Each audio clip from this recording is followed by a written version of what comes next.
Hello, everyone, and welcome to the sixth episode of the Multifamily Methods Real Estate Podcast. I'm your host, James Gleason.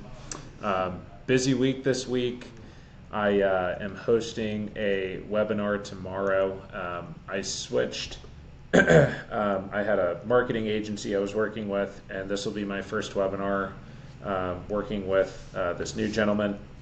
Really excited about that. We have 50 people who've signed up for the webinar, and happy to go over the numbers for that at some point. It's a really good deal that we're giving during that webinar, and it could be a great source of revenue. So I'm really excited for that. Basically, we're giving our course, which costs $9,000. We're giving a really good deal for that, and I'm really excited to see what the turnout is. I also met with a commercial banker this week, actually for one of the large banks that I work with. As an investor, you always hear that you should work with small local banks, and this is true. They are much more flexible on terms. You're much more likely to be worked with if you don't have good income, good tax returns. They could just be more flexible because their board is a lot smaller, their loan committee is a lot smaller, and so it's easier to work with them. But now with the experience, the liquidity, the net worth that I have, I know that I could easily get approved by a larger bank, and those larger banks tend to have better terms. So you could go straight to agency debt, which is direct with Fannie and Freddie. It's a lot more difficult to qualify for. So instead of doing that, I'm just going to the larger bank, Bank of America, US Bank, Wells Fargo, Chase Bank, banks like that. In most cases, if you're doing a purchase, probably doesn't make sense to work with a bank like that because you risk not getting approved and the closing taking too long. But if you've already acquired a deal and you just want to refinance your loan and get better terms, I think it makes all the sense in the world. So for reference, with a commercial lender, I'm getting a 20-year amortization in most cases.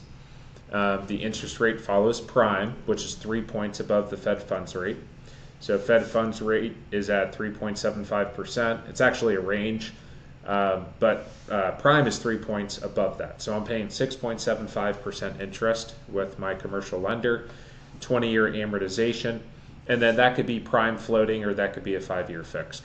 Prime floating means that every single month, depending on what prime is, my interest rate can adjust.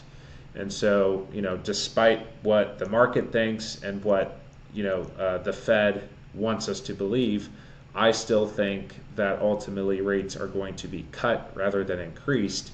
And so I still have prime floating debt. I could, of course, be wrong. I could change my mind. And if I do change my mind, I can convert that from prime floating into fixed rate debt. And so I could get a 3-year or a 5-year term at that point if I want to. And so those are my terms with my commercial lender. Whereas with a large bank, which is still a commercial lender, it's just a larger bank with better terms, I could get a 25-year amortization. So my loan term is longer, and so my payments are lower, so my cash flow is higher. That's a benefit in terms of cash flow. Net, it's not really a benefit because a shorter amortization means that you're paying off that loan faster. And I actually prefer that when it comes to real estate. But for some of these deals that are in nicer parts of town, like your B-class and your A-class assets, that cash flow is going to be a little bit tighter. And so in those cases, it does make sense to have a longer amortization schedule to increase your cash flow. And now you have the best of both worlds, right? You have this beautiful apartment building that is in a great location and it's appreciating, but you also have the benefits of monthly cash flow from that property, which is, why we invest in real estate in the first place. Or it should be the main reason why you invest in real estate. Additionally, my interest rate is going to be lower. So with this particular large bank, I'm recording this late June of 2026. I can get a 6.25% interest rate. And if I were to do prime floating with this bank or a 1-year fixed rate debt, I could actually get 5.75, so 5.75% interest rate, which in today's market is quite competitive. I'm very happy with those terms. So I'm starting the relationship. You know, one of the key ingredients for me in real estate investing has been relationship building, and not necessarily building those relationships when you need something from that person. I think it's very important and very beneficial to just organically build those relationships. And this relationship with this large bank might not benefit me for 2 years or 3 years. I don't really care. I'm doing just fine with my current lenders and my current terms. But if I start building those relationships today, that can benefit me in a few years. And it's the same thing, with deal finding, building your relationships with your wholesalers, your investor-friendly agents, other investors, tired landlords. Just telling people what you do. You might not reap the benefits from that for several years. But I know for me personally, been doing this for 8 years. There's some relationships that I've been working on since I just started, and it isn't until recently that I'm getting the benefits from those. So pretty excited about that relationship and what that could turn into. The webinar is very exciting, and we have our head property manager who's starting on our property management company in early July. That is going to be really incredible in terms of outsourcing responsibilities from myself in the management company to her, and then I'll be able to focus on things like growing the business, getting more units whenever I decide to do that, and focusing on my businesses. One thing I wanted to talk about today, because the economy is shifting, interest rates are sort of unpredictable, and a lot of my students and other investors ask this question, is when is it appropriate to sell your real estate? Should I be acquiring real estate to hold it for the long term, or does it make more sense to sell that real estate? Should I wait until I have a certain amount of equity? Is the long-term wealth really worth it versus the cash today? When does it really make sense to sell? Because when you look at really seasoned, affluent investors, you kind of see a combination. You certainly see mostly long-term investors. When you think about multimillionaires, billionaires, these people are holding real estate for the long term. But there's a lot of investors that you don't just see a buy and forget it and just hold it forever. You do see some trading of assets to get different assets. And, these people are still holding for the long term, but they're certainly selling real estate when it makes sense, and so on and so forth. So what is really going into that decision-making process, and how do you know when it is appropriate to sell real estate? Well, first and foremost, if you compare someone who is holding real estate for the long term versus someone who is flipping real estate, by far the person who is holding on to that real estate for the long term is going to make substantially more money than the flipper. There's a few reasons for this, but the main reason is because inflation is on your side if you hold for the long term. And a lot of people, when they think about inflation and how it benefits us as real estate investors, they think about the appreciation of that real estate and how the real estate increases in value over the long term. And this is certainly true. If you owned real estate during the COVID era, you're very familiar with this. Real estate went up 20%, 30% in a very short period of time. I remember 6 years into the business, my real estate had doubled because I had, really good appreciation from 2018 all the way up until 2023. And so I had really good appreciation. My real estate doubled. I was able to sell some real estate, really take advantage of that equity, and do some really cool things with it, like pay off my house, pay off my cars, pay off my debt, buy more real estate, have more reserves. So that is all great stuff, and I'm really glad that I did it. But what a lot of people miss with inflation is that it actually has an even larger effect on your debt than it does your appreciation.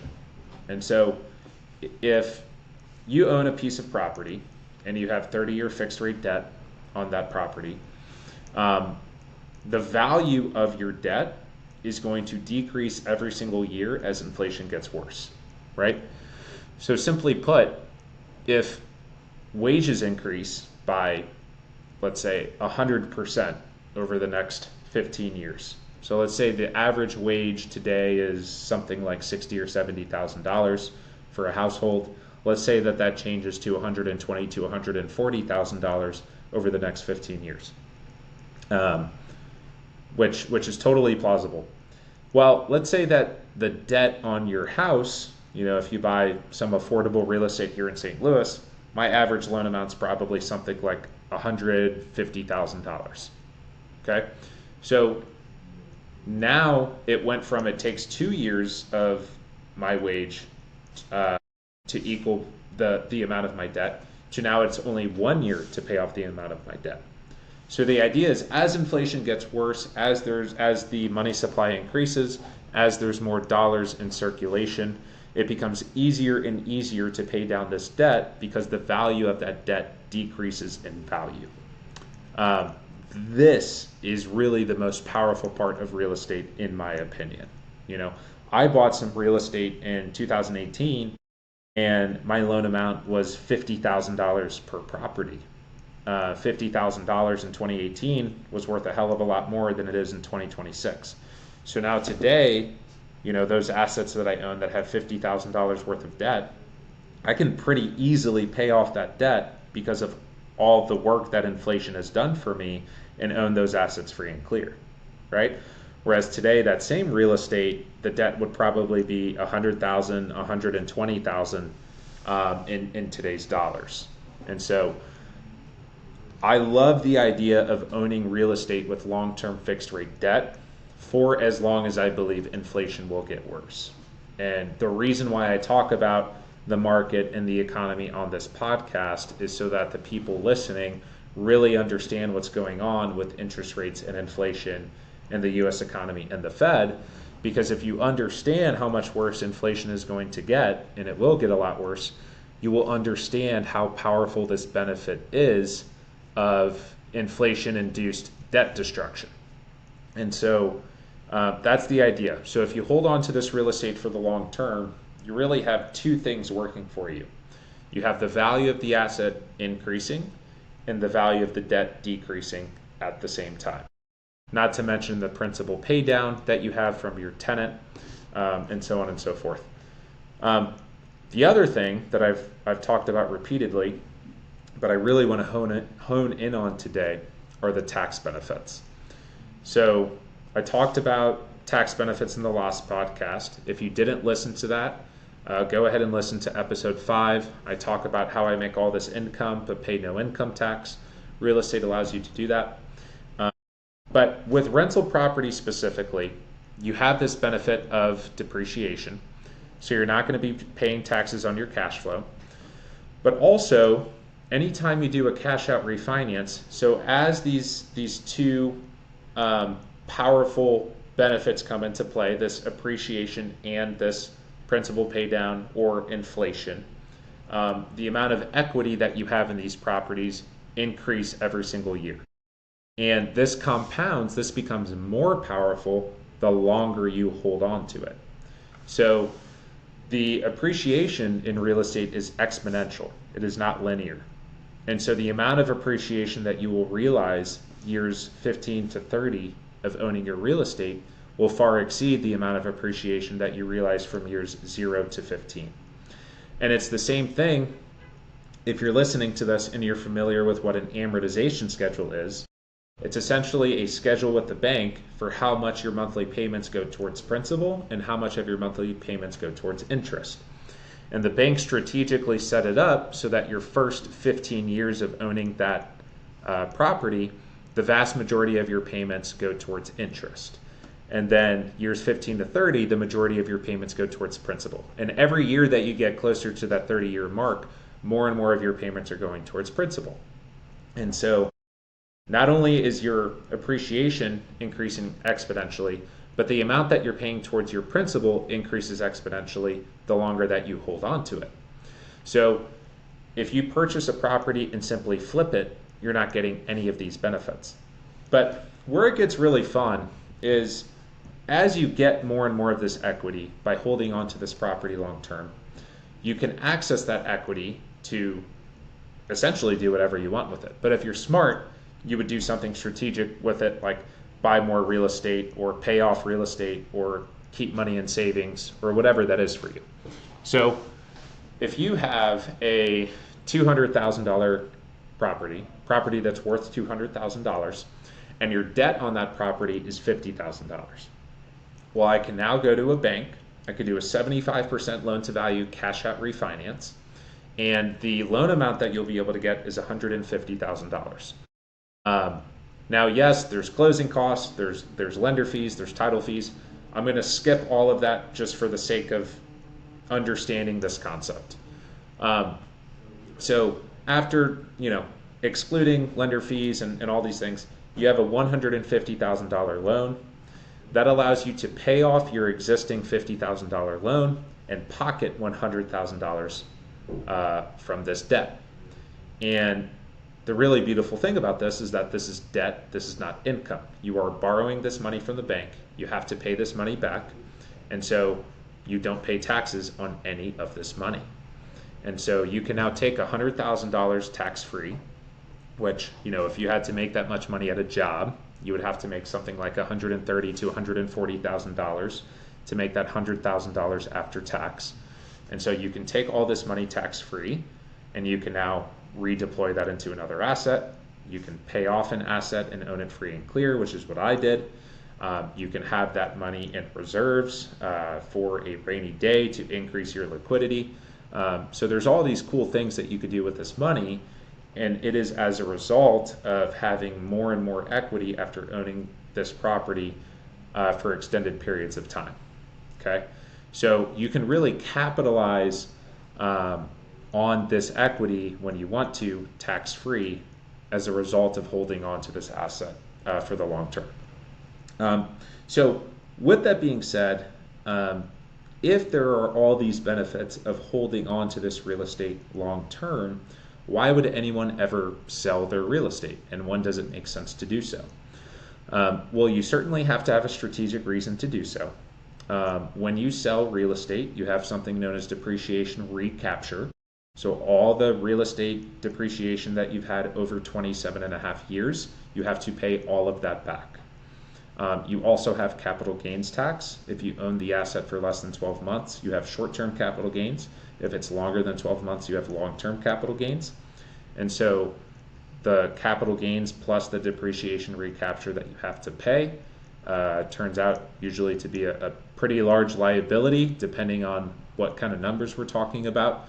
And so there is a penalty for selling your real estate. Now, if you're a real estate professional, you can offset this liability by purchasing more real estate and then taking advantage of that depreciation or bonus depreciation if you want to accelerate that depreciation benefit to offset this capital gains liability. So that is one solution, but you have to own more real estate to do so. So really the most important metric when it comes to when does it make sense to sell your real estate, it's what's known as return on equity. And so everyone talks about return on investment, ROI. Not very many people talk about return on equity. ROI is just the amount of return that you get divided by your investment. So if I invest $1,000 and I make $100 my first year, I've made a 10% return on that money. But when we're looking at return on equity, it's really a mathematical way, an objective way, to look at the return that one property is giving me based on the equity that I have versus the return that another property is giving me based on the equity that I have in that property. So if property number one, I have $50,000 worth of equity, and that property is cash flowing, let's say, $500 a month, which is great. You do $500 a month times 12, that's $6,000 in a year. You divide that cash flow by your equity, 600 divided by 50,000. That's the return based on cash flow, your cash on cash return based on equity. Now I can do that same calculation. I can't do 6,000 divided by 50,000 in my head. I think that's 30%, if I'm not mistaken, but check that out on your calculator. I don't know. Now, if we compare that with another property, let's say that we have $500,000 worth of equity. Let's say that this is in a really nice part of town. If you're in Missouri, let's say that this is a house in Chesterfield or Clayton. So we have a bunch of equity, but this deal does not cash flow very much because the loan amount's high and thus the payment is high, and so the cash flow is lower. And so this asset produces, $200 a month in cash flow. So we would take that $200 a month, we would multiply that by 12 for the annual cash flow for $2,400, and we would divide that by our equity, which is $500,000. And so if you compare the first investment, the return I'm getting on that equity, versus the second investment, the first investment is giving me a way better return on equity than the second investment. So in other words, the money is working harder for me with this first house where I only have $50,000 worth of equity, but I'm making $500 a month in cash flow, than it is in this second property where I'm making $200 a month in cash flow, but I have $500,000 worth of equity. So you really want all of your return on equity metrics to be 10% or higher, ideally, because when you are originally underwriting for a real estate investment, you're shooting for a 10% cash on cash return from day one. For me, if I'm not getting at least 10% on my cash when I invest in a property, I will not buy it. Because then why not just go to the S&P 500 where you can also get a 10% return? Now, of course, there's other benefits, tax benefits, appreciation, principal pay down. So of course, my return on investment is going to be substantially higher than that 10%. But for me personally, as a rule of thumb, and for most investors out there, I mean, if you get into syndications, a lot of LPs won't touch a deal unless they're getting at least 10% of their money in cash flow. And so for me, I try to keep my return on equity at 10%. And well, that's not actually totally true. So I used to, when I was aggressively growing, I tried to keep that return on equity at 10%. Now I don't really care as much about return on equity, because that is a metric to make sure that your money is working as hard for you as possible. So I could sell that Chesterfield deal with $500,000 worth of equity, and I could reinvest that into another deal where that same $500,000 could be making me $5,000 a month in cash flow, for example. Let's say that that's invested in an apartment complex. So if I want to aggressively grow and I want to aggressively increase my cash flow, make sure my equity is working harder for me, I would pay very close attention to this return on equity, and I would sell assets when it makes sense to do so. Or cash out refinance. But if you have an example like this where the equity is so high and the cash flow is so low, it's probably just better to sell that asset and redeploy it into a different investment. But for where I am today, if you imagine a paid off piece of real estate, your return on equity is going to be extremely low because you have all of this equity and just a little bit of cash flow. So return on equity when you pay off an asset is the opposite. It's very low. But I don't care because I'm on defense right now. I want more liquidity. I want my loan to value to be lower, and I'm not in an aggressive growth mode. So I'm okay having a lower return to equity where my money is not working nearly as hard for me if that means having more peace of mind and liquidity and a better foundation. So as you sort of evolve as a real estate investor, you might go from return on equity being your number one priority to not really being a priority at all once you've stabilized and you sort of want to build a really strong foundation for your real estate portfolio. But if you're listening to this, if you're in your first 5 years as an investor, or even if you're 10 to 20 years in but you want to grow aggressively, you should have a spreadsheet with your property values, your cash flow, the mortgage amount, and your equity for every single property that you own. And you can really analyze every specific deal and how much equity you have and what your return on equity is on each deal. And if your return on equity is low, that would be a great opportunity to sell that asset and then reinvest in another asset or pay off an asset. And that would be the quote unquote strategic reason to sell a property that I'm talking about. So that's really when it makes sense to sell real estate. There are some other reasons. If you have a property that's an absolute headache, you know, you have a lot of move outs, a lot of vacancy, tenants are difficult to deal with. If it's a peace of mind play, that also makes sense to me. If it is a location that you were once bullish about and you're not anymore, that can make sense as well. Also, in the beginning as an investor, it might make a lot more sense to get into C-class assets because there's a lot more opportunity. It's easier to find deals. It's easier to get cash flow on paper in those locations. And then perhaps as you transition into a more seasoned investor, it might make sense to exchange those C-class properties for B or A-class properties as you care more about stable assets and good tenants and peace of mind. So that could be another good reason to sell. So there's a bunch of strategic reasons to sell. I would just say the mindset and the philosophy of an investor, if the goal is to create wealth and to, just create as much money for yourself as possible, without a shadow of a doubt, the long-term investor is going to be the short-term investor every step of the way.